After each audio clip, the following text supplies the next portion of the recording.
Ben bilirdim her hayatın sonunda çetin geldi inan bana yokluğumla yorulma. Görmedin mi sen yoksa gözüm mü bağlı? Hissini örtmüş buludum ve sanki yağışlar yağır. Kimlere merhem olsan niye göre teçmen ağrı?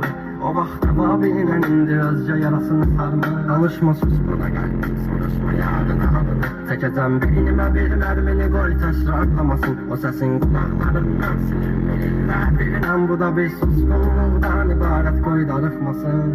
Üzmeyeceğim çekeceğim silahı başıma bir mermiye. Ölmeyeceğim yarın halını mən görüm diye. Oldu neler bu yarım sevici yalın dastanımda kaldı mənə.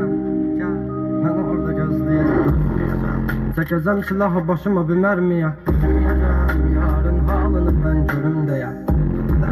Yarım sevici yalın dastanımda kaldı mənə. Gel mən orada gözleyeceğim.